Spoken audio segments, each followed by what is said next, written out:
Hello friends, आज हम जैसे कि स्क्रीन पर देख सकते हैं कि ये कुछ मैथ्स के लिए इम्पोर्टेंट चीज़ें हैं जो मैं आज आपको कराऊंगा। ये बेसिक है, बिल्कुल बेसिक। बिल्कुल आप ये मान कर चलो कि 5वीं 6वीं में जो हम पढ़ते हैं वो जो हम पढ़ के भूल गए हैं या फिर जिनकी कमी के कारण हमें मतलब मैथ्स में तो स्पीड नहीं आ पाती और उसको रिवाइज करना चाहता हूँ। ये बहुत आवश्यक चीज़ें है, इसीलिए मैं आपको बताना चाहता हूँ।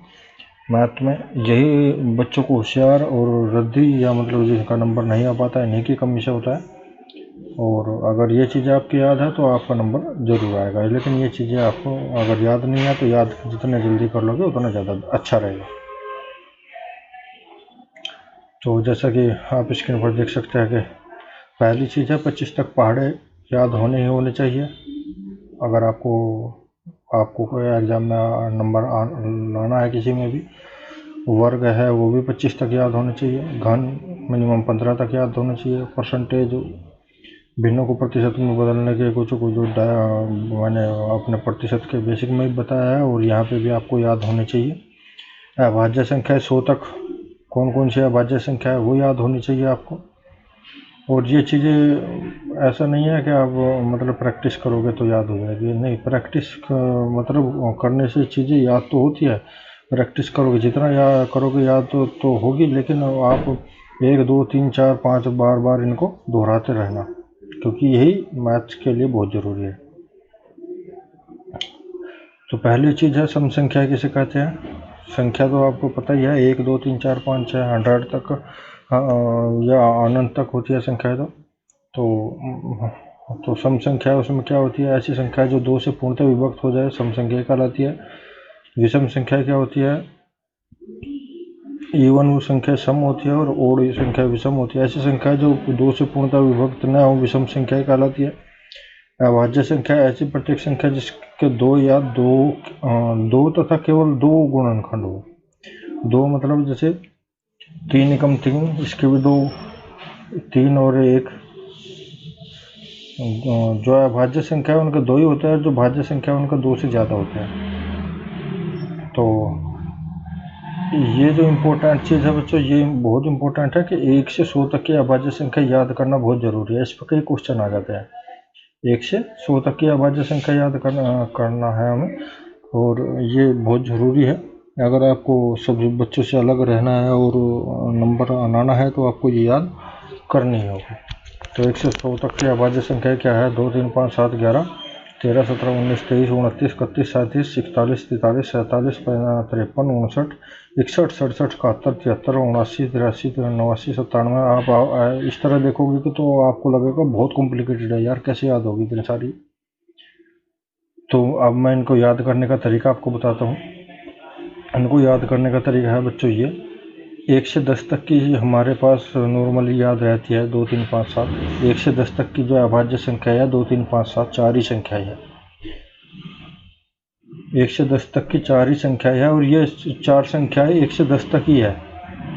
नहीं तो आप आगे देखोगे तो 11 से 20 तक की 11 13 17 है। 21 से 30 तक की 23 29 2 ही है। 31 से 40 तक 31 37 2 है। 41 से 50 तक की 41 43 47 है। 51 से 60 तक की 53 59 है। 61 से 70 तक की 61 67 है। 71 से 80 तक की है, 71 से 80 तक है 71 73 79। 81 से 90 तक है 83 89, और 91 से 100 तक है 97। तो ये इनको याद करने का तरीका है। आप देखोगे कि अब थोड़ा रीजनिंग वाला दिमाग लगाओ इसमें। रीजनिंग वाला दिमाग लगाएंगे तो देखोगे कि 11 के बाद में बीच में 2 छोड़ो, फिर 41, बीच में 2 छोड़ो, फिर 71। तो 1 2 3 में ही केवल 3 संख्या है। 1 2 3 1 2 3 और 1 2 3। बीच में कितनी है, 2 संख्या है। तो मतलब हमें क्या करना है याद करने के लिए, 1 से 10 तक की केवल 4 संख्या है। केवल 1 से 10 तक ही 4 भाज्य संख्या है, बाकी में सब में ज़्यादा से ज़्यादा 3 है। और 3 भी किस में है, 3 में है 11 से 20, और 21 से 30 2 है, 31 से 40 भी 2 है, बीच में 2 हो गए, एक बीच में 2 छोड़ दिए, देखो एक, फिर बीच में 2 छोड़ दिए, फिर एक, फिर बीच में 2 छोड़ दिए, फिर एक, फिर बीच में 2 छोड़ दिए। तो ये 1 2 1 का हमारा क्या बन रहा है, तो ये 1 2 1 पे अगर आप ऐसे छोड़ते चलोगे तो 3 2 3 2 3 2 ऐसे बनेगा। अब इनमें भी देखो, इसमें 11 से 20 तक की में 1 3 7 रिपीट हो रही है, 1 3 7। 3 वाली जो संख्या है उनमें देखो 1 3 7 1 3 7, इकाई का अंक 1 3 7, और इसमें भी 1 3 9, इसमें क्या है 7 की जगह 9 आ गया। तो सिंपल सी बात है, 11 से 20 में इकाई अंक 1 3 7 याद रखना है, फिर 1 3 7 है, फिर इकाई अंक 1 3 7 है, 1 3 मतलब 71 से जो तीसरा जो मतलब तीसरी जो 3 अंकों की 3 अभाज्य संख्या है वे 71 से 80 तक की, हमें 1 3 9 है, 7 नहीं है। अब देखो 2 वाली संख्याओं में क्या है, क्या मतलब सिमिलर है, इसमें 3 9 1 7, 3 9 1 7, 3 9 7। तो हम अब याद करने में कुछ रहा ही नहीं।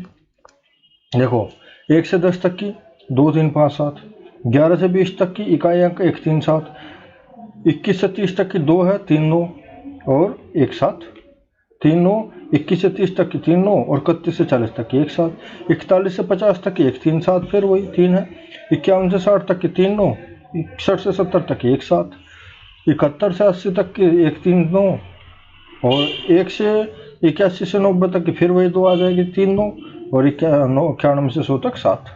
तो इस तरह आप इनको याद रख सकते हैं। इसमें से बहुत सारे क्वेश्चन बनते हैं बच्चों, इसमें से बहुत सारे क्वेश्चन बनते हैं। अगर ये आपको याद है तो बहुत सारे क्वेश्चन आप मुझबान नहीं याद कर, मतलब बिना कॉपी पेन उठाए आपके सोल्व हो जाएंगे। तो ये इसके याद करने का सिंपल सा तरीका है, सिर्फ थोड़ा सा लॉजिक लगाया मैंने और सारी चीज़ें याद हो गई। कुछ नहीं, ट्राफिकेशन कुछ नहीं, आप मर जाओगे लेकिन इसको नहीं भूलोगे। 1 से 10 तक के 2 3 5 7, 11 से 20 1 3 7, इकाइयाँ के याद रखो 1 3 7, 21 से 30 3 9, 31 से 40 1 7, 41 से 50 1 3 7, 51 से 60 3 9 इकाई अंक, 61 से 70 से 1 7, 71 से 80 क्या है 1 3 9, 81 से 90 3 9 और 91 से 7 इकाई अंक। मतलब हमें क्या करना है इकाई, क्योंकि ढाई तो हमें पता ही है ढाई अंक, ढाई का क्या है। जब 71 से 80 बोल रहे हैं तो सिंपल सी बात है 71 से ढाई का अंक क्या होगा 7 से 8 की तरफ बढ़ेंगे ढाई अंक, तो 7 है 8 से पहले पहले होती है ऐसा देखोगे आप। 11 से 20 तक 20 इसमें कहीं है नहीं, यानी 11 से लेकर 20 से छोटी छोटी है। 21 से 30 है ही नहीं, कहीं 30 से छोटी छोटी है। 31 से 40 है ही नहीं, 40 से छोटी छोटी है। 41 से 50 कहीं है ही नहीं, 50 से छोटी छोटी है। 51 से तो यानी इनके आगे से जब हम मतलब आप देखोगे कि जो पहली संख्या है बस वो ढाई अंक होगा और इकाई अंक हम याद है ही हमारे 1 3 7 1 3 7 1 3 9 और 3 9 1 7 3 9 1 7 और 3 9 7। तो अब ढाई अंक हमारे याद हो गए, इकाई अंक याद हो गए, तो संख्या खत्म हो गई। तो इस तरह हम अभाज्य संख्या याद कर लेंगे। तो ये चीज़ें अगर आपके याद हो जाती है तो आगे कौन सी चीज़ें आगे देखते बच्चों।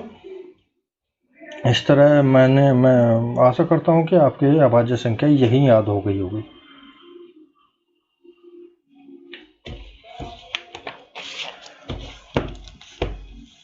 अब प्रत्येक संख्या का वर्ग, प्रत्येक सम संख्या का वर्ग सम और प्रत्येक विषम संख्या का वर्ग ये सम है। प्रत्येक सम संख्या का वर्ग सम और प्रत्येक विषम संख्या का वर्ग विषम होता है बच्चों।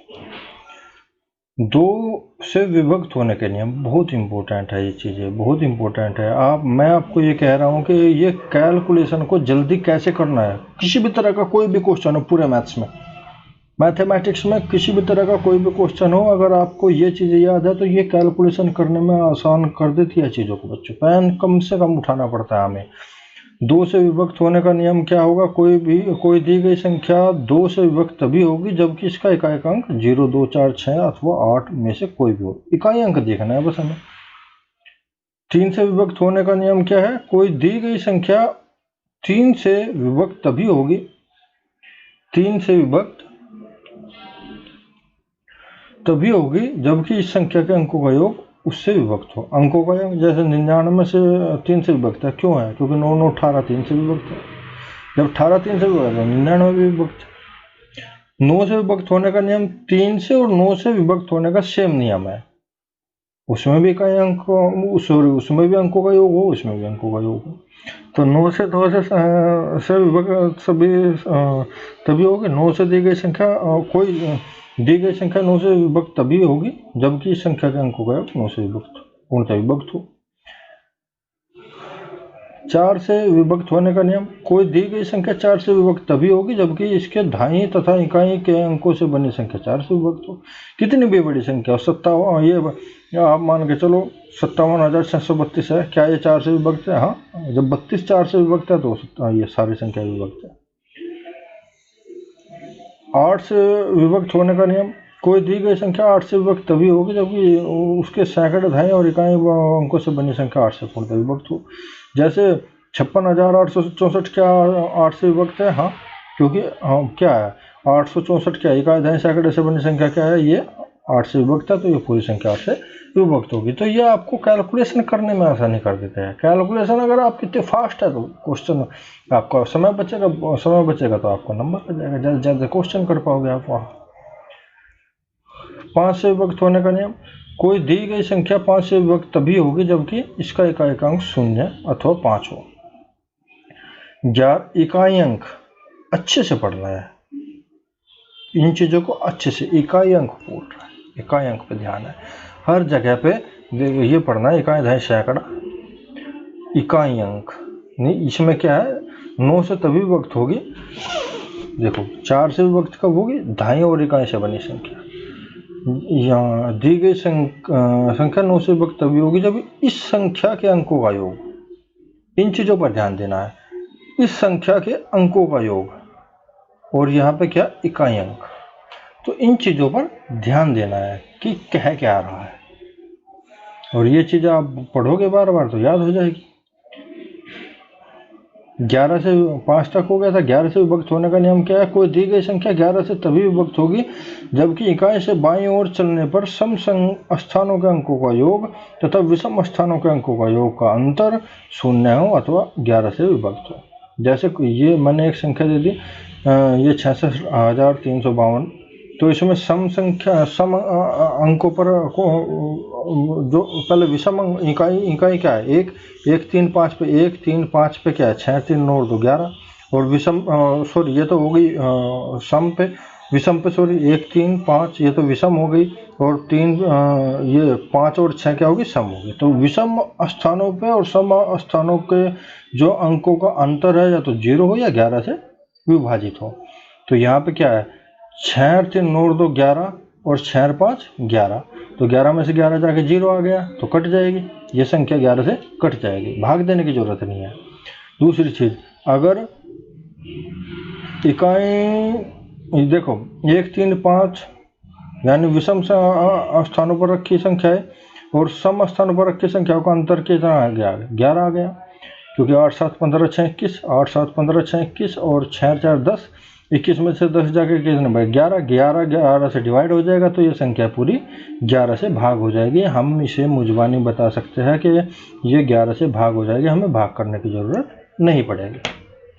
तो ये आपकी कैलकुलेशन को क्या कर देते हैं बच्चों? स्पीड देते हैं कैलकुलेशन को, और स्पीड मैथ्स में बहुत ज़रूरी है। एक संख्या प्रथम n प्राकृत संख्याओं का योग, n प्राकृत संख्याओं का योग। देखो ये फॉर्मूला जो है उसमें लिखा हुआ है, मैं कोई ये नहीं है कि मैं अंतर्यामी हूँ, मैंने खुद बना दिया, सब बुकों में है, सब बुक। मैं सिर्फ आपको ये बताना चाह रहा हूँ कि ये चीज़ें आपको, ये कंटेंट पढ़ने हैं, खासकर बिगिनर के लिए जो अपनी शुरुआत कर रहे हैं, जो किसी कोचिंग सेंटर में नहीं गए, अभी पढ़ाई पूरी करके जस्ट अभी यहाँ पे आए हैं, तैयारी करने का मूड है, तो मैं उन्हें बताना चाहता हूँ कि आप शुरुआत कैसे करोगे, क्योंकि हमें इस चीज़ का नहीं पता था।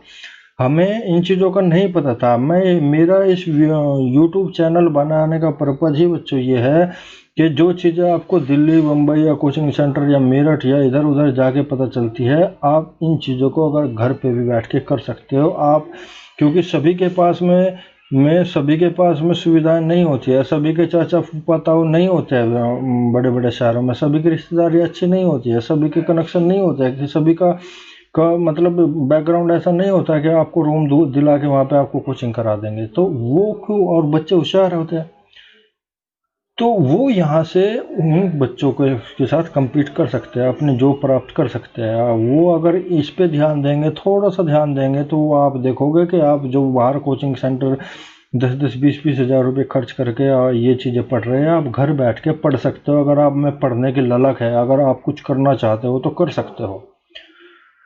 तो प्रथम n पराकर संख्याओं का योग का सूत्र होता है n+1/2। n है क्या? ये यहाँ पे ध्यान दो, n पराकर संख्या का योग। सवाल में ये आएगा कि पहली 8 संख्याओं का योग, एक सीरीज, या तो सीरीज दे देगा या बोल देगा पहली 8 पराकर संख्याओं का योग बताओ। 8 ये नहीं है 1 2 3 4 5 6 7 8, इससे हमें कोई संबंध नहीं है। ये है सीरीज, श्रृंखला। ये क्या है बच्चों? ये है श्रृंखला। हमें श्रृंखला से कोई मतलब नहीं है, हमें मतलब है कि कितनी संख्याओं से पूछा है उसने प्रथम 8 प्राकृत संख्याओं का योग बताओ। तो 8 n क्या हो गया? 8 हो गया। 8 + 8 ब्रैकेट 8 + 1/2। तो ये हो गया हमारा कितना? प्रथम 8 प्राकृत संख्याओं का योग जो होगा वो होगा 8 × 8 + 1/2। तो ये 2 चौक 8 और 9 चौक 36। तो आप इनको ऐसे जोड़ोगे तो तब भी 36 ही आएगा। ये समय बचाने का तरीका है। ये जो सूत्र बनाए हैं ये बेसिक है, बेसिक चीज है ये। तो ये इससे क्या है कि ये इस तरह का क्वेश्चन आएगा तो आपको इनको जोड़ने की जरूरत नहीं पड़ेगी, सिर्फ आप ऐसे मन में कैलकुलेट कर सकते हो इन चीजों को। गलतियां क्या करते हैं बच्चे गलतियां करते हैं कि सीरीज पे ध्यान देते हैं। हमें सीरीज पे ध्यान नहीं देना है। किस तरह की सीरीज है, क्या सीरीज है, नहीं देना है, हमें क्वेश्चन पर ध्यान देना है। वो कह रहा है प्रथम n प्राकृत संख्या का योग, यानी प्रथम वो सवाल में पूछा प्रथम 8 प्राकृत संख्या का योग बताओ। तो संख्या कौन सी है उससे क्या मतलब है? संख्या कोई भी हो, प्रथम 8 प्राकृत संख्या का योग। तो 8 प्राकृत संख्या का योग है तो 8 का हम निकाल देंगे। प्रथम n सम संख्याओं का योग, ये भी ध्यान देने वाली बात है बच्चों कि सीरीज ऐसे ही शुरू होगी। आप इसमें ये नहीं है कि बीच में 2 3 5 7 8 9 ऐसे शुरू कर दोगे या बीच में से शुरू कर दोगे, नहीं। शुरू आपको ऐसे ही शुरू करना है। प्रथम n प्राकृत संख्या का योग। प्राकृत संख्या जो है 1 से लेके मतलब 0 1 2 3 4 यही है प्राकृत संख्या है। तो वो कहेगा प्रथम 50 प्राकृत संख्याओं का योग।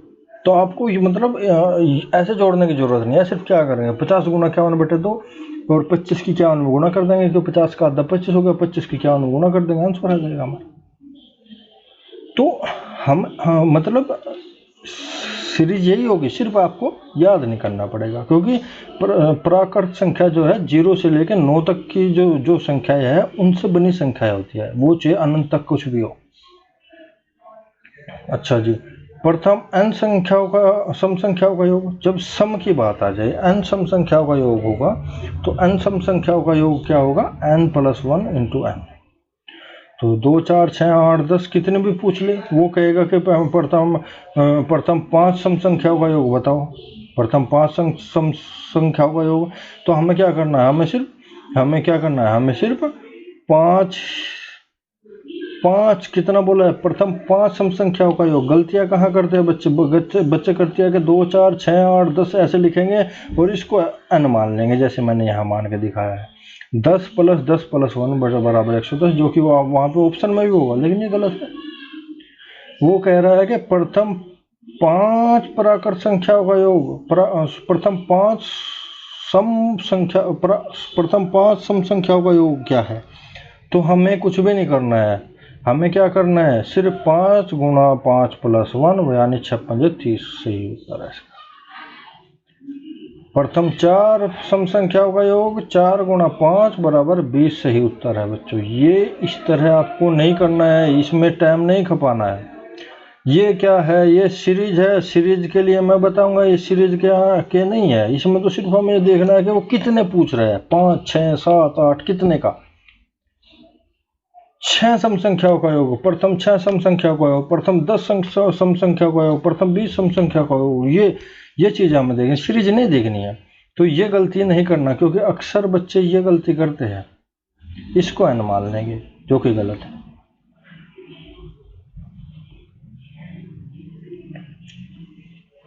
अब ये प्रथम n विषम संख्याओं का योग, n विषम संख्या यानी मैंने कहा प्रथम 6 विषम संख्याओं का योग बताओ। अब 6 विषम संख्या बच्चे क्या करें, 1, 3, 5, 7, 9, 11 ऐसे लिखेंगे और इस 11 को n मान लेंगे, जो कि गलत है। वो कह रहा है 6 विषम संख्याओं का योग, यानी n क्या हो गया हमारा, 6 हो गया, 6 वर्ग 36 आ जाएगा। 6 विषम संख्याओं का योग का मतलब है 6 वर्ग 36, सीधा आंसर है, कुछ भी नहीं करना। अगर वो कहे प्रथम 6 विषम संख्याओं का योग बताओ, 6 वर्ग 36। अगर वो कहे प्रथम 10 विषम संख्याओं का योग बताओ, तो 10 वर्ग 100। आपको ये नहीं जोड़ना है, ये जोड़ के देखोगे तो 36 ही आएगा। आप यहाँ पे ये जोड़ के देखोगे तो आपको ये 36 ही आएगा। जोड़ के देख लो, मैंने लिख के दिया, इसीलिए लिख के दिया है। तो आपको ये डायरेक्ट क्वेश्चन होते हैं, हम गलतियां यहाँ करते हैं, हम इसके सीरीज लिखने की कोशिश करते हैं। प्रथम n विषम संख्याओं का योग सीरीज लिखो, फिर उन्हें जोड़ो, तो तब तक क्या करेगा बच्चा, वो बच्चा मान लिया हम उसने 6 का वो 36 लिख के समझ जाएगा। आप लिखो, जोड़ो, उसमें लगे रहो, उसमें जोड़ गलत हो जाएगा, फिर जोड़ो, तो हम क्या, इसीलिए हम पीछे रह जाते हैं। ये वेरी इंपॉर्टेंट चीज है बच्चों, वर्ग के लिए, वर्ग के क्वेश्चन आते हैं। किसी संख्या का वर्ग करने पर इकाई के स्थान पर ये जो है ये नहीं आएंगे, तीन अंक नहीं आएंगे। किसी भी संख्या के वर्ग में इकाई के स्थान पर ये अंक नहीं आते, ये अंक नहीं आते। 2, 3 साथी याद करने हैं आपको। वो पूछ लेगा कि पूर्ण वर्ग कौन सी संख्या नहीं है, और 1 के इकाई अंक ये दे देगा, इनमें से कोई सभी, वो उत्तर होगा। आप वर्ग करते रह जाओगे, अगला आदमी निशान लगा के चला जाएगा। तो ये चीजें आपको याद करनी है। ये किसी भी संख्या के वर्ग के इकाई अंक पे नहीं होंगे। इसमें से क्वेश्चन आता है, ये फेवरेट है एसएससी का। अगला क्वेश्चन, अगला सूत्र जो है, श्रेणी a plus D a plus 2d में nवीं संख्या अगर पूछे तो सूत्र ये है, n पदों का योग पूछे तो सूत्र ये है। अच्छा, इन चीज़ों से डर बहुत लगता है। जहाँ पे a plus D plus a plus 2d, जहाँ इस तरह की आ गई है n तो बच्चे डर जाते हैं, क्योंकि ये पता नहीं, मतलब दिमाग में एक तरह से डर क्रिएट करते हैं। तो मैं इनको सिंपल बना के आपको दिखा रहा हूँ। ये इंपॉर्टेंट चीज़ है, बहुत इंपॉर्टेंट है, बहुत सहायक है। ये जो मैं जितनी भी चीज़ें बता रहा हूँ ये आपके याद होने चाहिए। अगर आपको कैलकुलेशन जल्दी करनी है तो याद होनी चाहिए। ये क्या है, इंपॉर्टेंट चीज़ है। अब जो आप गलती पहले वहाँ पे कर रहे थे ना, सीरीज देख रहे थे, अब वो सीरीज यहाँ देखनी है हमें। अब क्या है, अब वो सीरीज देखने का नंबर है। एग्जाम्पल देखो, मैंने कहा है कि 1, 3, 5, 7, 9 ये सीरीज दे दी, कोई इसमें 15वीं संख्या क्या है, 1, 3, 5, 7, 9 में 15वीं संख्या क्या है। तो जब वो कहेगा ना 15वीं संख्या क्या है, तो 15वीं संख्या जब हमसे पूछेगा तो सूत्र लगेगा ये, वो कोई सीरीज दे देगा 1, 3, 5, 7, 9 में 15वीं संख्या क्या है, तो हमें क्या करना है, ये सूत्र लगाना है। तो इसमें ये सूत्र लगाना है। ए का मतलब पहली संख्या, एन का मतलब कितनीवीं, वो कह रहा 15वीं, तो एन मतलब एन क्या हो गया, 15 हो गया, 15वीं संख्या। डी का मतलब है अंतर, दो संख्याओं के बीच में कोई भी दो संख्या है, 1, 3 के बीच में या 3, 5 के, किसी भी दो संख्याओं के बीच में अंतर कितना है। तो ए हमारा ये हो गया, एन हमारा 15 हो गया, और अंतर हमारा 3 में से 1 जाके 2 हो गया। अंतर कितना हो गया, 2। अब इसमें रख देंगे ए यानी 1 जमा 15, एन क्या हो गया 15, 15 भी पूछा है, तो 15 माइनस के 1 गुणा 2, अंतर कितना है 2 है। तो इसका उत्तर 29 आएगा। अगर आप ऐसे विषम संख्याओं में चलोगे तो 15वीं संख्या जो है 29 होगी। ये मैंने ऐसे भी करके दिखाया है। 1 3 5 7 9 11 13 15 17 19 21 23 25 27 29। देखो 15वीं संख्या कितनी है? 29 है ना, 29। तो ये डरने वाली चीज नहीं है। लेकिन यहाँ पे जैसे इसने a plus D a plus के 2d ऐसे लिख दिया ना, ऐसे मतलब दिमाग चकरा जाता है।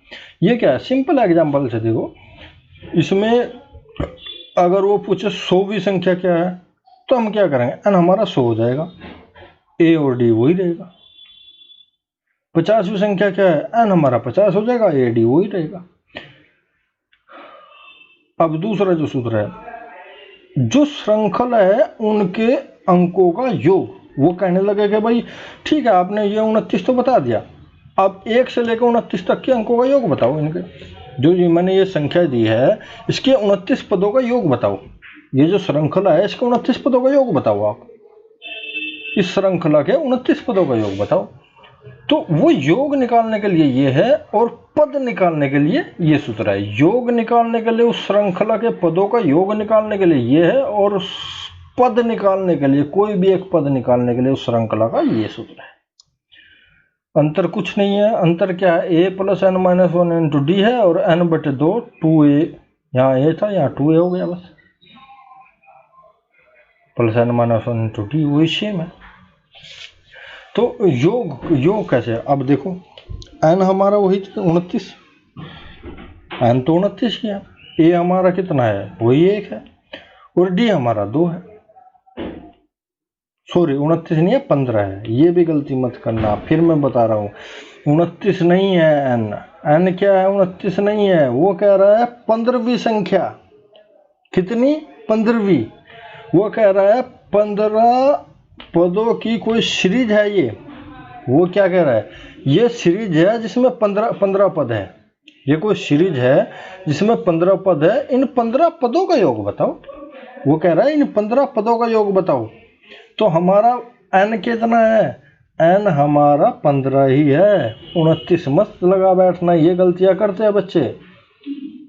15वां पद 29 जरूर है, लेकिन वो कह रहा है इस सीरीज के 15 पदों का योग बताओ।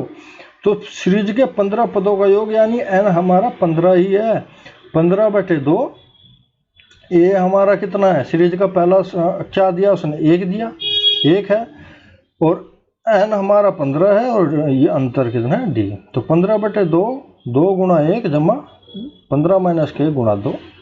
तो 15 बटे 2 कोष्टक को खोलेंगे, पहले ब्रैकेट को खोलेंगे, तो 15 में से 1 जाके 14 बच गया। 14 दूनी 28, 28 और 2 30, और 30 को जब 2 से भाग देंगे 15, 15 वर्ग 225। आप देखोगे जब कैलकुलेटर से इनका योग करके देखोगे तो 225 ही आएगा बच्चों। कैलकुलेटर से इनका योग करोगे तो 225 ही आएगा। तो ये इन पे क्वेश्चन आते हैं, इसलिए आप उससे मत डरो। मैं एक्सप्लेन करके बता रहा हूँ आपको चीज़ों को। ये मैथ में ये सूत्र दिए होते हैं लेकिन एक्सप्लेनेशन नहीं दिया होता, वो बताते नहीं है, इसलिए हमारे अंदर ये सूत्र डर पैदा कर देते हैं। यूज तो इनके हैं लेकिन डर पैदा कर देते हैं, एक्सप्लेन नहीं किया होता। जहाँ एक्सप्लेन होता है वो बहुत छोटी क्लास होती है जिसमें हम भूल चुके होते हैं। तो आशा करता हूँ ये चीज़ समझ आई होगी। पहले से हम पद निकालेंगे, दूसरे से हम निकालेंगे पदों का योग। पद क्या है हमें मतलब नहीं है, हमें इस चीज से मतलब नहीं है पद क्या है। अगर पद निकालना है 15वां पद तो ये वाला सूत्र, और पदों का योग निकालना है तो ये वाला सूत्र। पद क्या है श्रृंखला में, उस चीज से कोई मतलब नहीं है। पहला पद हमें देखना है, पहला पद और 2 पदों के बीच का अंतर क्या है, बस।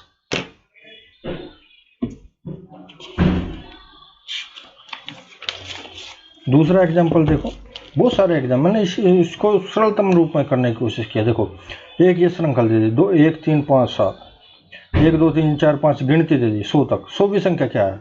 कोई पूछेगा 100वीं संख्या क्या है, आपको पता है 100वीं संख्या 100 है, लेकिन जांचने के लिए हम करते हैं, हम क्या करेंगे जांचेंगे इसे। तो अब श्रेणी में 100वीं संख्या, अब देखो इसमें पहला a क्या है? 1 है। अंकों का अंतर कितना? 1 है, 2 में से 1 जाके 1 है। d 1 हो गया, a 1 हो गया, d 1 हो गया, n कितना है? 100वीं पूछिए, 100वीं। तो 1 जमा कितना है? 100 माइनस के 1 गुणा 1, क्योंकि ए भी 1 है, डी भी 2 माइनस के 1 बराबर 1 है और n बराबर 100 है। ठीक है बच्चों, 100 की संख्या पूछी है उसने, 100 भी मतलब 100, तो अब सोल्व कर लेंगे। 1 जमा 100 माइनस के 1 99, 99 और एकम 99 और जमा 1 100, तो 100वीं जो इसकी संख्या है वो 100 है, तो आपको पता है 100 है, तो यानी ये सूत्र तो बदलो खरा उतर रहा है हमारे जो हम सोच रहे थे। तो ये आपको मैंने एक्सप्लेन करके दिखाया। अब ये कह रहा है कि इस श्रृंखला के 100 पदों का योग बताओ, इस श्रृंखला के 100 पदों का योग बताओ। श्रृंखला में पद क्या है हमें उससे मतलब नहीं है, तो ए हमारा हमें पता है, एन पता है और डी पता है, तो योग अगर हम निकालना है तो क्या करेंगे, n/2 यानी पद n क्या है 100/2, 2 गुणा 1 जमा n में 100 माइनस के गुणा 1। अच्छा जी, अब 50 हो गया, 100 में से 1 जाके छोटा ब्रैकेट, पहले क्या खोलते हैं ब्रैकेट खोलते हैं, बोडोमास से मैं बोडोमास बताऊंगा, पहले सबसे पहले ब्रैकेट खोलते हैं, छोटा ब्रैकेट सबसे पहले छोटा फिर मझला फिर बड़ा, तो छोटा ब्रैकेट खोलेंगे, 100 में से 1 जाके 99, 99 कम 99 और जमा 2, 99 और 2 101, तो 50 गुणा 101 यानी इस श्रृंखला के 100 पदों का योग ये होगा। इस श्रृंखला को अगर आप 100 पद जोड़ोगे तो इनका योग ये होगा। एग्जाम्पल 3, तीसरा देखो, अब 1 2 3 4, अब की बार हम 35वीं संख्या लेते हैं, क्योंकि उसमें हमें योग का नहीं पता लग पाया, उसमें हमें योग का पता नहीं लग पाया। योग का इसलिए पता नहीं क्यों, मतलब हम जोड़ के नहीं देख सकते, 100 तक कहाँ जोड़ेंगे, छोटी संख्या लेके जोड़ के देखेंगे अब ये सही भी कह रहा है या गलत कह रहा है। अब 1 2 3 4 35वीं संख्या में बताओ कितनी है। अब देखते हैं, ए हमारा 1 हो गया, डी हमारा 2 3 माइनस के 2 लगा लो या 2 माइनस के 1 यानी 1 ही रहेगा दोनों का, और हमारा n बराबर 35 भी पूछ रहा था 35, तो रख देते हैं 1 जमा 35 माइनस के 1 गुणा 1 यानी 35, क्योंकि 34 और 1 35 हो गया। हाँ भाई 35 ही है, 1 2 3 4 में 35वीं संख्या 35 ही है, ठीक है ये तो। अच्छा, अब इस सीरीज के 35 पदों का योग कितना है, इस सीरीज के 35 पदों का योग कितना है वो निकालेंगे। वो सूत्र क्या है, n/2 बड़ा कोष्ठ 2a प्लस छोटा कोष्ठ n-1 इंटू डी, तो 35 पदों का n हमारा 35 है, 35/2 गुणा 2 गुणा 1 जमा 35 माने तो 34 और 2 36, और 36 को 2 से भाग देंगे, 18 की 35 में गुणोंगे 630 आएगा, तो इनके 35 पदों का योग कितना है 630 होगा। चलो ये भी नहीं जोड़ सकते हम, ज़्यादा टाइम लगा नहीं जोड़ते, कैलकुलेटर से जोड़ सकते लेकिन टाइम ज़्यादा लगेगा, और छोटी करते हैं इसको। हम वो कह रहे हैं कि अब की बार हमने और छोटा ले लिया कि 2 4 6 8 ये सीरीज है, श्रृंखला है, इसमें 10वां पद क्या है, 10वीं संख्या क्या है, तो 10वीं यानी अब देख लेंगे, a बराबर 2 हो गया हमारा, a 2 हो गया और d हो गया 4 में से 2 जाके 2 और n 10 हो गया, तो रख देंगे a 2 n 10 माइनस के 1 गुणा d, तो 10 में से 1 जाके 9 दूनी 18 और 2 20 है, इसकी इस सीरीज की 10वीं संख्या 20 है। अच्छा जी, देखते हैं हम, 2 4 6 8 10 12 14 16 18 20, तो 1 2 3 4 5 6 7 8 9 10, अरे वाह 10वीं संख्या रियल में 20 है, क्योंकि सारी सम संख्या है, तो 10वीं संख्या कितनी है 20 है, ठीक है। अब वो कह रहा है इस श्रृंखला के 10 पदों का योग बताओ। श्रृंखला क्या है मुझसे मतलब नहीं है, इस श्रृंखला के 10 पदों का योग बताओ। श्रृंखला के अंक नहीं गिनने हमें, पहला और अंतर और कितने पद, 10 पदों का योग बताओ।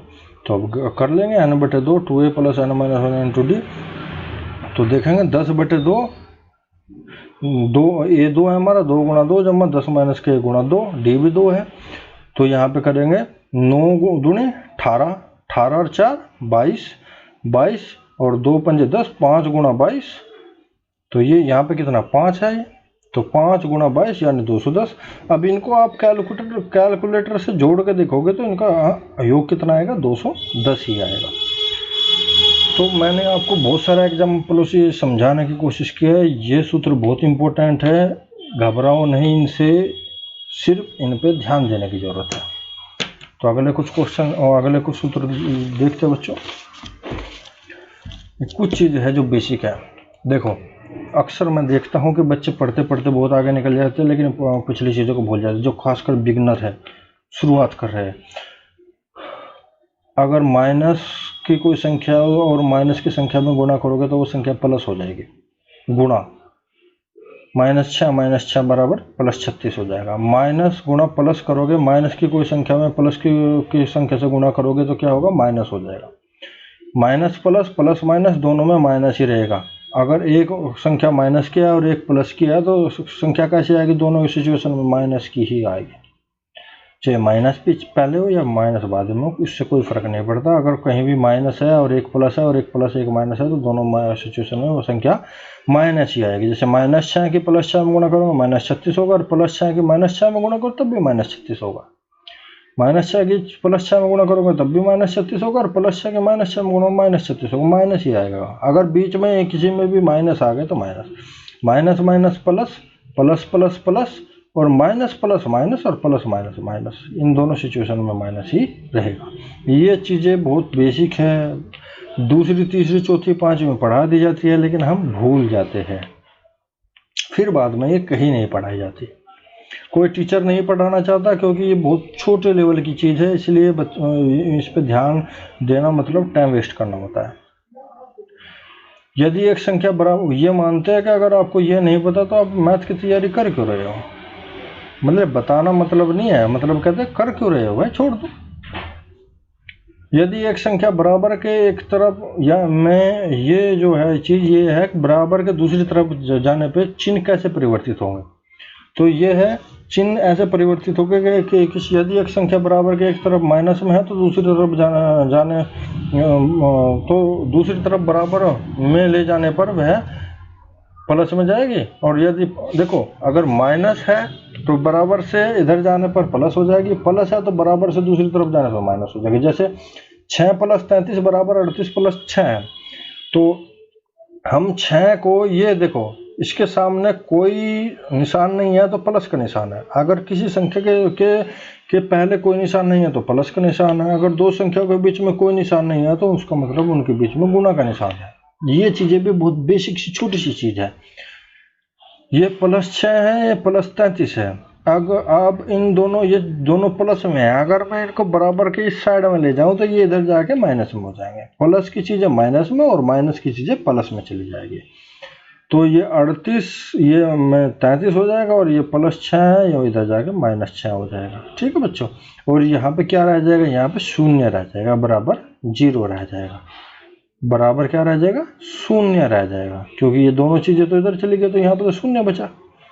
ठीक है, और ऐसे ही जो भाग का है वो बराबर से दूसरी साइड से गुणा में चला जाएगा, और जो गुणा है जो तो बराबर के दूसरी साइड उस संख्या को, जो संख्या भाग में है उसे बराबर के दूसरी साइड ले जाओगे तो उधर जाकर गुणा में चली जाएगी, और जो गुणा में है बराबर के दूसरी साइड जाकर भाग में चली जाएगी। जैसे 6/5 गुणा 7/8, ये 6/5 गुणा 7/8 है, और बराबर क्या है 3/1 गुणा 3/2 है। तो हमने क्या किया, इस संख्याओं को, इन दो संख्याओं को हमने बराबर के साइड कुदा दिया। तो कुदाने पे क्या होगा, जो गुणा में है वो भाग में चले जाएगा, और जो भाग में है वो गुणा में चले जाएगा। अब देखो ये गुणा में है, गुणा में देखो संख्या कोई भी हो उस धरती पे, संख्या कोई भी हो उसकी गुणा में हमेशा एक हमेशा रहता है। गुणा में क्या रहता है, हमेशा एक रहता है। हमेशा जोड़ घटा में 0 बचेगा।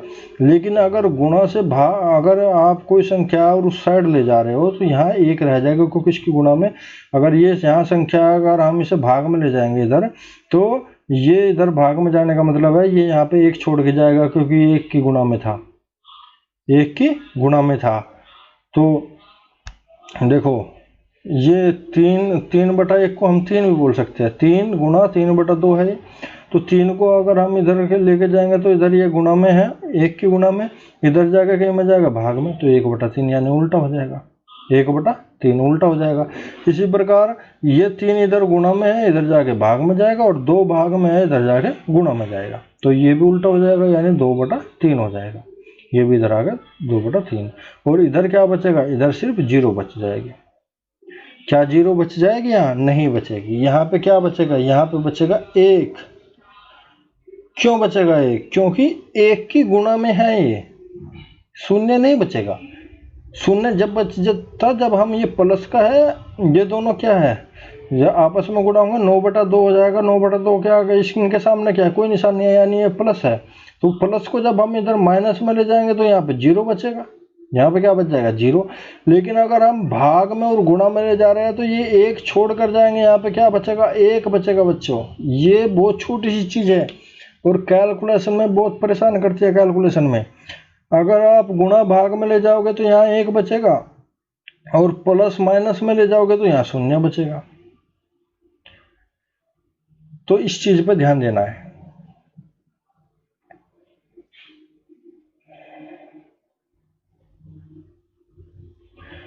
यानी ये 9/2 का 2/9 हो जाएगा, और यहाँ 1 ही बचेगा।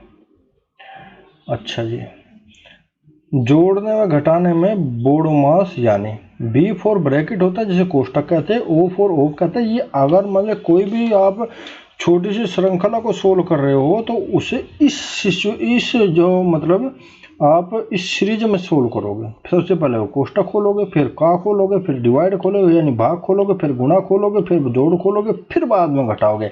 इस तरीके से आप उसको सोल्व करोगे तो उत्तर ठीक आएगा, नहीं तो उत्तर गलत आएगा, और गलत उत्तर आएगा तो आपका नंबर नहीं आएगा। तो कैसे सोल्व करना है, सबसे पहले हमें छोटा कोष्टक में क्या खोलना है, सबसे पहले कोष्टक में क्या खोलना है, सबसे पहले छोटा कोष्टक, फिर मझला कोष्टक, और फिर बड़ा कोष्टक। कोष्टक में ये खोलना है हमें। सबसे पहले कोष्टक खोलना है, कोष्टक में सबसे पहले छोटा कोष्टक, फिर मझला, फिर बड़ा, फिर ओप खोलना। ओप मतलब का मतलब क्या होता है बच्चों, का मतलब होता है गुणा। फिर का खोलना है हमें, का मतलब क्या होता है, गुणा करनी होती है। अच्छा, फिर हमें का खोलना है, फिर क्या खोलना है, भाग करना है, फिर क्या करना है, फिर गुणा करना है, फिर क्या करना है, जोड़ करना है, और फिर क्या करना है, घटा करना है। अगर बहुत सी चीज़ों में क्या होता है, ये 2 चीज़ें नहीं होती, बहुत सी श्रृंखला में जो वो सीरीज दी होगी उसमें ये नहीं होती, तो इन्हें छोड़ देना है, फिर ये चीज़ें होगी सिर्फ। तो उससे पहले भाग करना है, फिर गुणा करना है, फिर जोड़ना है, फिर घटाना है। अगर ये हो तो इनके इस हिसाब से खोलेंगे, अगर ये नहीं है तो सिर्फ गुणा, ये भाग, गुणा, जोड़ और घटा। अब जोड़ में क्या करते हैं, जोड़ में गलती कहाँ होती है, जोड़ में गलती यहाँ होती है। जोड़ते समय हम क्या करते हैं कि सीधा जोड़ देते हैं, सीधा नहीं जोड़ना होता हमें। सीधे का मतलब मेरा ये है कि जोड़ते समय माइनस माइनस को जोड़ेंगे और प्लस प्लस को जोड़ेंगे, और माइनस के और प्लस के जोड़ेंगे, तब प्लस के में जो भी बड़ा होगा उसमें से हम दूसरे को घटाएंगे, और जो माइनस का आएगा या प्लस का वो देखेंगे। जैसे ये एक श्रृंखला दे दी मैंने, माइनस के 6, प्लस के 5, प्लस के 3, माइनस के 2, प्लस के 3, प्लस के 2 और माइनस के 11। अब इसमें पहले प्लस प्लस को जोड़ेंगे, फिर माइनस माइनस को जोड़ेंगे। माइनस के 11, माइनस के 2 और माइनस के 6, 11 2 13 और 6 19, माइनस के 19, और 5 और 3 8 और 5 13, प्लस के 5 और 3 8 और 5 13 और 2 15, प्लस के 15। अब माइनस के 19 बड़े हैं और प्लस के 15 छोटे हैं, तो माइनस के 19 में से प्लस के 15 घटा देंगे तो माइनस के 4 बच जाएंगे। ये गलतियां नहीं करनी है, आपको ऐसे ही जोड़ना घटाना है। आपको बोडोमास लगा दोगे, लेकिन अंत में आके यहाँ पे गलती कर दोगे। बहुत सारे बच्चे यहाँ गलती करते हैं आगे, तो इस चीज़ का ध्यान रखना बच्चों। इसलिए मैं बहुत बारीक पॉइंट जो है ना, जहाँ पे गलतियाँ होती है कैलकुलेशन में, वो चीज़ें बता रहा हूँ। ये कोई टीचर नहीं बताता है, खासकर बड़े बड़े जो रेप्यूटेड कोचिंग सेंटर होते हैं महंगे, वो नहीं बताते। और आप पूछ भी नहीं सकते हो, पूछोगे तो आपकी बेइज्जती होगी, लोग हंसेंगे वहाँ पे, किसी ये नहीं पता बताओ। तो इसलिए ये बहुत बारीक चीज़ है जो मैं आपको बता रहा हूँ। जिन संख्याओं के सामने कोई निशान नहीं है वहाँ हमेशा प्लस का निशान होता है, और जहाँ तथा जिन संख्याओं के बीच में कोई निशान नहीं वहाँ हमेशा गुणा का होता है। जैसे 6 माइनस के 2 4, इसके सामने कोई निशान नहीं है, न 6 के सामने कोई निशान है, लेकिन जिसके सामने कोई निशान नहीं है वो हमेशा प्लस का होता है।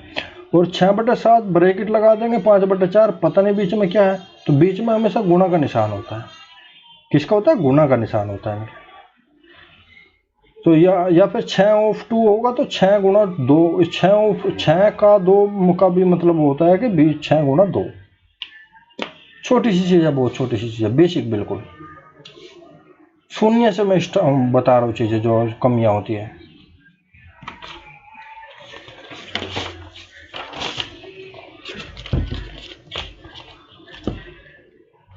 इकाई अंक ज्ञात करना, ये क्वेश्चन बहुत आता है एग्जाम में बच्चों, बहुत आता है। और ये किसी मैथ में मैं आपको बता दूं, ज़्यादातर मैथ्स में इसके बारे में नहीं बताया जाता, बहुत आता है क्वेश्चन।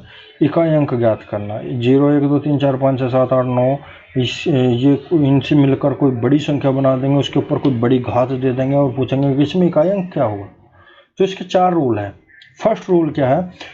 0 1 5 6 की पावर यानी घात कितनी भी हो उसका इकाई अंक वही होगा।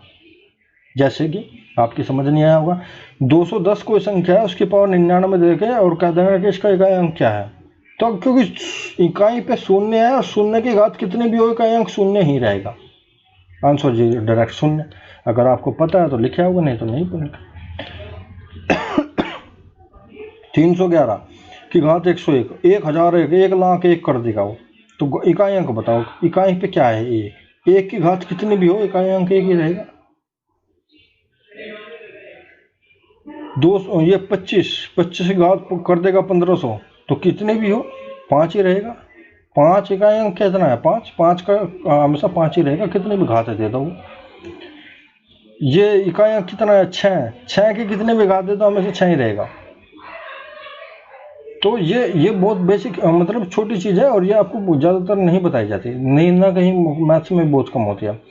तो सेकंड रूल क्या है? अगर 2 4 8 है इकाई अंक या 2 4 8 की पावर है, की पावर यानी घात 4 हो या 4 की गुणज में हो, तो इकाई अंक हमेशा 6 मिलेगा।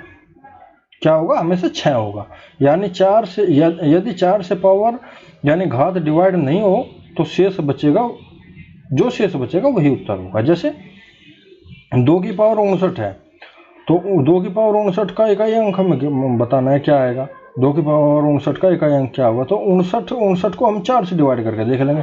अगर 4 से डिवाइड होती है तो क्या होगा? आंसर 6 होगा। अगर डिवाइड होती है तो 6 होगा, अगर डिवाइड नहीं होती है तो क्या होगा? डिवाइड नहीं होती है तो क्या करेंगे?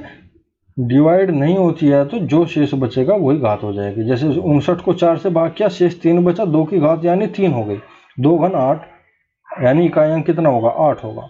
और यदि 2 की पावर 64 का इकाई अंक हमसे पूछे तो देखे 64 क्या है? 4 से डिवाइड हो जाएगा, कोई शेष नहीं बचता, तो इसका मतलब इकाई अंक कितना होगा? इसका 6 होगा। इसका इकाई अंक कितना होगा? 2 का, इसका इकाई अंक 6 होगा। अगर 4 से कटता है तो 6 होगा और नहीं कटता है तो जो शेष बचेगा वो उसी घात में लगा के, और अगर मान लीजिए यहाँ पे 2 की शेष 4 बच जाता तो 2 की पावर 4 होती, तो 2 की पावर कितना 4 होने पर फिर वो क्या कट जाता? 4 से कट जाता। 2 की पावर 4 से 4 तो 4 से कट जाता तो 6 ही आ जाना था, वो तो कोई बात नहीं है। अच्छा इसका देखते हैं, ये तो 2 का था, 8 का देखते हैं। 4 हो 8 हो, 8 का दे 578 की पावर 102 है। इसका इकाई अंक हमें पता करना है। इकाई अंक कितना है? 8 की पावर 102 है, तो 8 का मतलब है कि हम इसे 102 को 4 से डिवाइड करके देख लेंगे। 4 से डिवाइड करके कितना बचा? शेष 2 बचता है, तो 8 की पावर क्या करेंगे? 2 कर लेंगे। 8 बार कितना होता है? 64, तो इकाई अंक क्या हो गया? 4 हो गया। अगर ये कट जाता, कोई ऐसी संख्या होती घात में जो कट जाती, तो हमें कुछ भी नहीं करना था, सिर्फ क्या करना था? इकाई अंक 6 होगा। अगर कटता है तो 6, अगर नहीं कटता है तो जो शेष बचता है वही घात करके उसका वर्ग घन जो भी होगा वो करके हम यहाँ पे क्या करेंगे? वर्ग घन ही होगा, क्योंकि जो अगर 4 पावर आएगी तो 4 से ही कट जाएगा। अगर पावर 4 होती तो 4 से कट जाता, या तो वर्ग आएगा या घन आएगा। ठीक है बच्चों, तो थर्ड रूल क्या है? थर्ड रूल इसमें यह है कि अगर संख्या 3 7 है, अगर इकाई अंक संख्या 3 7 है या 3 7 का की घात पूछी है, तो संख्या की घात 4 हो या 4 की गुणज हो, तो इकाई अंक हमेशा क्या होगा? अब की बार 1 होगा। पहले 6 था इकाई अंक, कितना होता? 6 होता, अब की बार 1 होगा। अगर 3 7 की घात 4 हो या 4 से कटने वाली हो, तो इकाई अंक हमेशा क्या मिलेगा? 1 मिलेगा। लेकिन अगर डिवाइड नहीं होता तो जो शेष बचेगा वही उत्तर होगा। जैसे 2 की पावर 67 की पावर 267 की पावर 47 का इकाई अंक हमें ज्ञात करना है। इसका इकाई अंक कितना है? 7। 7 की पावर 67 का मतलब ऐसे हम 4 से डिवाइड करके देखेंगे। 7 की पावर 47, 47 को 4 से डिवाइड करके देखेंगे। 4 तो यहाँ पे 3 शेष बचेगा। 3 का मतलब है 7 की पावर 3 हो जाएगा। 7 की पावर 3 का मतलब 3 7 घन 343 होता है। तो 343 तो इकाई अंक कितना होगा? 3। अगर इसकी पावर 44 होती तो ये 4 से 11 बार कट जाएगा, यानी 11 बार, यानी इकाई अंक 1 होता। इकाई अंक कितना होता है? अगर कटता है तो 1, अगर नहीं कटता तो जो शेष बचता है वो या तो वर्ग होगा या घन होगा, क्योंकि 4 तो हो नहीं सकती। 4 हो तो होगी तो 4 से कट जाएगा।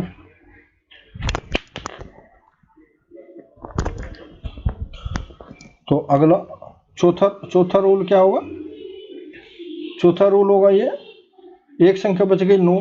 देखो 0 1 5 6 का शुरू में हो गया, 2 4 8 का यहाँ हो गया, 3 7 का यहाँ हो गया, और एक संख्या बच गई 9। अगर इकाई अंक 9 हो या 9 की कोई पावर दी हुई हो तो तब घात अगर सम है तो इकाई अंक हमेशा 1 होगा, अगर घात विषम हो तो इकाई अंक हमेशा 9 मिलेगा। घात सम है तो घात 2 ही प्रकार की होगी, सम या विषम। अगर सम है तो 1 और विषम है 9 की तो घात तो 9 हमेशा 9 मिलेगा। तो आशा करता हूँ बच्चों समझ आए होगी ये चीज़ें। बहुत इंपॉर्टेंट है, बहुत क्वेश्चन आते हैं इसके ऊपर। आगे देखते हैं। आगे है ये अगली चीज, प्रथम n प्राकृतिक संख्याओं के वर्गों का योगफल। वर्गों का योगफल का सूत्र होता है ये। वर्गों का योगफल का सूत्र क्या होता है? n + 1 2n+1/6।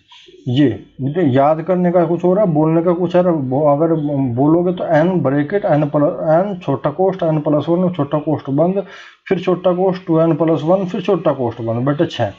लेकिन नॉर्मली मतलब लिखना हमें ऐसे ही है और बोल देते हैं n+1 2n+1/1/6। जैसे 6 प्राकृतिक, वो कितना है? n का मतलब n प्राकृतिक मतलब 6 प्राकृतिक संख्या। सीरीज क्या है उससे मतलब नहीं है, कितने 6 प्राकृतिक, प्रथम 6 प्राकृतिक संख्या के वर्गों का योग बताओ। तो 6 का मतलब n 6 हो गया, तो हमें तो 6 से ही मतलब है बस। अगर पहले 10 प्राकृतिक संख्याओं के वर्गों का योग, हमें तो 10 से ही मतलब है, हमें सीरीज क्या है उससे थोड़ी मतलब है कुछ। तो 10 का मतलब 6 का मतलब हो गया कितना? 6 गुणा 6 + 1, कोष्ठक में 2 गुणा 6 वो +1, तो 6 से 6 कट जाएगा। तो 7 6 दूनी 12 13 91। तो इनका अगर आप वर्ग इनका योग भी करके देखोगे तो 91 ही आएगा। हमें इससे कुछ मतलब है ही नहीं, हमें तो सिर्फ 6 से मतलब है। कितने प्रथम कितने प्राकृतिक संख्या को वर्गों का पूछा? 6 का, 7 का, 10 का, 5 का। तो सीरीज क्या बनती है उससे मतलब नहीं है। तो ये गलती मत करना बच्चों। प्रथम n प्राकृतिक संख्याओं के घनों का योगफल का सूत्र क्या है? n+1 ब्रैकेट बंद बटे 2 का होल स्क्वायर, सारों का स्क्वायर है। इस बड़े कोष्ठ का मतलब है इसका, ये सारों का स्क्वायर है, सभी का। तो इसे पहले छोटा ब्रैकेट खोलेंगे, उसकी गुणा इसमें करके इसके सारे का वर्ग कर लेंगे। तो ये है घनों का। अगर घनों का योगफल पूछेगा तो ये सूत्र लगेगा। तो ये सूत्र याद करना है। आगे बहुत इंपॉर्टेंट है, इस पर भी बहुत क्वेश्चन आते हैं। a - b का स्क्वायर क्या होता है? a² + b² - 2ab। a + b का स्क्वायर बराबर a² + b² + 2ab। इन दोनों से मिलकर एक बहुत सवाल बनते हैं। इन दोनों से मिलकर बहुत क्वेश्चन बनते हैं। वो क्या करेगा? वो इनको क्या करेगा? प्लस में दे देगा, a - b का whole square plus a + b का होल स्क्वायर। इस तरह की संख्या दे के और वो क्या करेगा कि a + b दे देगा, a - b दे देगा, और वो फिर मतलब एक श्रृंखल देगा। मैं क्वेश्चन बताऊंगा इस पर बेस। तो अगर प्लस तो है तो ये होगा। देखो कैसे होगा। अगर इन दोनों को जोड़ेंगे तो ये दोनों कट जाएंगे, तो 2a² + 2b² बच जाएगा, यानी 2a² + b² बच जाएगा। अगर घटाएंगे तो अगर यहाँ पे घटाएंगे तो इनके चिन्ह पलट जाएंगे, ये माइनस हो जाएगा, ये माइनस हो जाएगा तो माइनस प्लस कर जाएगा, माइनस प्लस कर जाएगा, ये भी माइनस हो जाएगा तो माइनस, ये भी माइनस माइनस माइनस माइनस जुड़ जाएंगे तो 4 माइनस के 4 ab हो जाएगा, तो माइनस के 4 ab। यानी अगर इन दोनों को जोड़ोगे तो 2 जोड़ने पे छोटा और घटाने पे बड़ा, जोड़ने पे 2 और घटाने पे 4। अब a² + b², 2 के पीछे a² + b² लगेगा और 4 के पीछे a भी लगेगा। ये याद रखना। जोड़ना मतलब छोटा और घटाना मतलब बड़ा। अब 2 4 याद रखो। जोड़ना मतलब छोटा और घटाना मतलब बड़ा। दूसरा वर्गांतर का सूत्र है ए स्क्वायर माइनस का बी है, बी स्क्वायर का सूत्र होता है ए प्लस बी माइनस की, बहुत इंपॉर्टेंट है। ये सारे सूत्र बहुत इंपॉर्टेंट है बच्चों, ये सारे सूत्र बहुत इंपॉर्टेंट, बहुत क्वेश्चन बनते हैं इनके ऊपर, बहुत क्वेश्चन। इनको इस तरह रट दो, जो चीज़ें मैंने ये बताई घोट दो इनको। अगर यही मैथ है, ये आपको ये मान लो कोई प्रतिशत का हो या मतलब कोई भी चैप्टर हो, ये बेसिक है।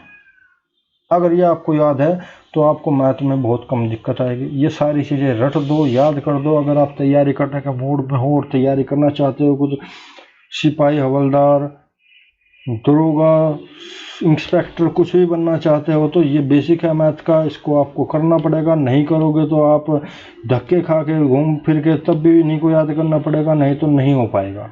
बेसिक है, ये आपको करना पड़ेगा। ये मैंने सारा इकट्ठा एक जगह दे दिया, नहीं तो आप अलग अलग ढूंढ ढूंढ के लिखते इसको।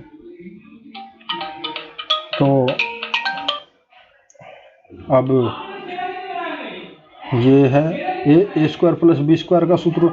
ए स्क्वायर प्लस बी स्क्वायर का सूत्र क्या होता है? इन दोनों को जोड़ने पे क्या होता है? 4ab आएगा। 4ab ए स्क्वायर प्लस के बी स्क्वायर। देखो ए स्क्वायर प्लस के बी स्क्वायर, जब हम इनको मैंने कहा था जोड़ोगे तो क्या आएगा? जोड़ने पे छोटा आएगा, जोड़ने पे छोटा, घटाने पे बड़ा, तो ये आएगा 2a स्क्वायर प्लस के बी स्क्वायर। तो ये पूछ रहा है ए स्क्वायर प्लस के बी स्क्वायर, तो ए स्क्वायर प्लस के बी स्क्वायर क्या होगा? तो ये 2 इधर भाग में चला जाएगा, यानी 1/2, यानी 1/2 गुणा ए प्लस बी का होल स्क्वायर प्लस ए माइनस के बी का होल स्क्वायर। यानी ये जो सूत्र है ये इससे बना है, ये इससे बना है, क्योंकि ए स्क्वायर प्लस के बी स्क्वायर पूछा है इसने, ए स्क्वायर प्लस के बी स्क्वायर पूछा है। तो हमने क्या किया? 2 को इधर गुणा में, उधर जाकर बराबर से उस साइड में कितना जाएगा? भाग में चला जाएगा। तो यानी 1/2 गुणा बड़ा को छोटा ए स्क्वायर प्लस बी, ए प्लस बी का होल स्क्वायर प्लस ए माइनस बी का होल स्क्वायर। ठीक है, ए माइनस बी का होल क्यूब, ए की क्यूब माइनस बी की क्यूब माइनस के 3ab ए माइनस के बी, और ए प्लस बी का होल क्यूब, ए की क्यूब प्लस बी की क्यूब प्लस 3ab प्लस के ए प्लस बी। इसमें से बच्चों ये भी बहुत इंपॉर्टेंट चीज़ है, इसमें से ये एसएससी का फेवरेट क्वेश्चन है। इसमें से अब देखो ए की क्यूब माइनस के बी की क्यूब क्या होगा? ये माइनस में इधर, इधर जाके प्लस में चला जाएगा। ये इधर क्या है? माइनस में है सारा, तो इधर प्लस में चला जाएगा, और ये प्लस में है तो ये इधर आके माइनस में चला जाएगा। अब वो क्या करेगा? देखो ये क्या हो गया? ए की क्यूब माइनस के बी की क्यूब, ये सारा इधर जाके प्लस में हो गया, और ए की क्यूब प्लस के बी की क्यूब इधर जाके माइनस में हो गया। तो क्या बन गया? ए की क्यूब माइनस के बी की क्यूब का ये बन गया ए माइनस बी का होल क्यूब प्लस के 3ab, ये बन जाएगा, और इसका ये बन जाएगा। अब वो क्या पूछता है? वो इस तरह ये क्वेश्चन पूछता है x प्लस 1/x बराबर 3, तो x की क्यूब प्लस 1/x की क्यूब क्या होगा? तो क्या होगा? तो अब देखो x पर ये a प्लस बी हो गया, a plus B, a plus B, a plus B का whole cube, a plus B का होल क्यूब का सूत्र क्या होता है? ये होता है। ठीक है, ये और उसने पूछा ये है, क्या निकालना? हमें निकालना ये है, दिया ये है और पूछा ये है, तो ये पूछा है उसने, तो हम क्या करेंगे? हम क्या करेंगे? x प्लस 1/x का होल क्यूब, ए की क्यूब ए प्लस बी की होल क्यूब हो जाएगा, माइनस के, देखो प्लस में दिया है, प्लस में ही पूछा है, प्लस में दिया है, प्लस में ही पूछा है, तो क्या करेंगे? तो प्लस में दिया है, प्लस में पूछा है, तो ये लगेगा, दोनों ये लग जाएगा। ठीक है, क्योंकि यहाँ भी प्लस है, यहाँ भी प्लस है। और अगर ये माइनस में देता और माइनस में ही पूछता, यानी माइनस में देता और माइनस में पूछता, प्लस में दिया है तो प्लस में, तो एक में माइनस माइनस होगा, एक में प्लस प्लस होगा। तो क्वेश्चन की वैरायटी हम देख लेंगे। तो देखो इसमें x प्लस 1/x बराबर 3, तो इसमें क्या करेंगे? अगर प्लस दिया है तो माइनस कर देंगे, 3 घन 27 में से 3 3 9 घटा देंगे, यानी 18। अगर दोनों जगह प्लस दिया है, प्लस पूछा है तो माइनस कर देंगे, एक बार घन करके 3 3 9 करके 18। एक बार माइनस दिया, माइनस पूछा है, तो फिर क्या करेंगे? प्लस कर देंगे। क्यों करेंगे ये प्लस माइनस? ये बहुत फेवरेट क्वेश्चन है, ये आपको ITI में भी आएगा, सब जगह आएगा ये क्वेश्चन, क्योंकि x प्लस 1/x यहाँ रख देंगे, इसका होल क्यूब यानी 3 का होल क्यूब। अब 3ab का मतलब यानी 3x गुणा 1/x, x कट जाएगा। देखो यहाँ देखो, मैं आपको करके दिखाता हूँ, ये छोटी सी चीज़ है, ये वहाँ पे ज़्यादा लंबी कैलकुलेशन करने के लिए x प्लस 1/x बराबर 3 दिया है, तो x प्लस 1/x का होल क्यूब जब हम करेंगे तो ये हो जाएगा बच्चों एक्स प्लस एक्स की क्यूब प्लस 1/x की क्यूब ए की क्यूब प्लस बी की क्यूब प्लस के 3ab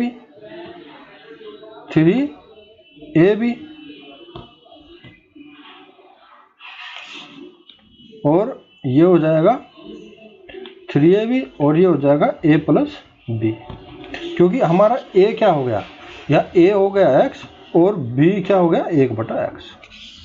a हो गया यहाँ पे x और b हो गया 1/x, तो हमने रख दिया इसमें रखा है। तो यहाँ पे देखो इससे ये कट गया, तो यहाँ पे क्या हुआ x की क्यूब प्लस 1/x की क्यूब प्लस के 3 इंटू एक्स प्लस 1/x आ गया।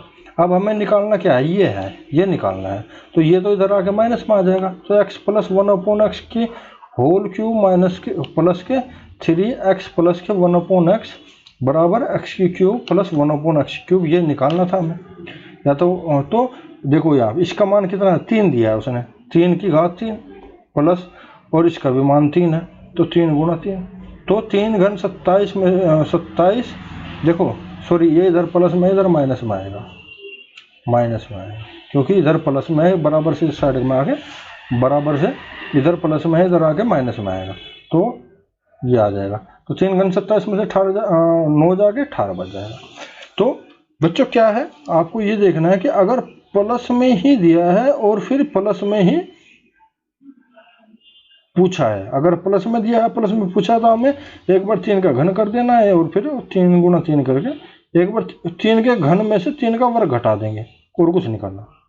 3 के घन में से 3 का वर्ग घटाएंगे, अगर प्लस पूछा है और प्लस ही दिया है प्लस ही पूछा है तो 3 का वर्ग करके 3 का घन करके 3 का वर्ग घटा देंगे।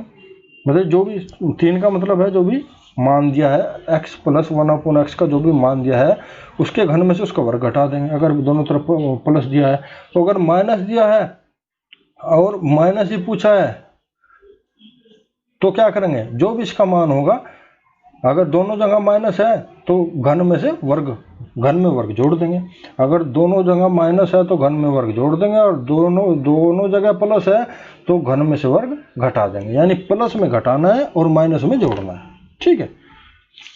तो सेम यहाँ पे ऐसे ही हुआ है, अगर दोनों भाई हमें क्या दिया, प्लस में उसने दिया है और प्लस में उसने पूछा है, तो हम क्या करेंगे, दोनों जगह प्लस है तो घन में से वर्ग घटा देंगे, और क्योंकि माइनस में दिया है और माइनस में पूछा है तो घन में वर्ग जोड़ देंगे जो भी मान दिया है यहाँ पे, ठीक है। तो ये बहुत फेवरेट क्वेश्चन है, बहुत छोटी कैलकुलेशन है, वहाँ पे बहुत लंबा कैलकुलेट करना पड़ता है, लेकिन ये इसका छोटा समय मतलब आपको याद रखना है सिर्फ। अगर प्लस में दिया है प्लस में पूछा है तो हमें क्या घन में वर्ग घटा देना है, अगर प्लस में दिया वो माइनस में दिया और माइनस में पूछा है तो घन में वर्ग जोड़ देंगे, बस इतना सी बात है। और सेम एक चीज़ यही है, अगर प्लस है तो छोटा और माइनस है तो बड़ा, 2 चीज़ आपको याद रखते हैं, इन पे बहुत क्वेश्चन आते हैं बच्चों दोनों में। तो आशा करता हूँ बच्चों समझ आया होगा। ये आज की मेरी वीडियो है, 1 घंटे से ज़्यादा की वीडियो बन गई। ये बेसिक है, ये आप अगर याद रखोगे आपको बहुत काम आएगा, मैं आपको बताता हूँ। अगर वीडियो पसंद आए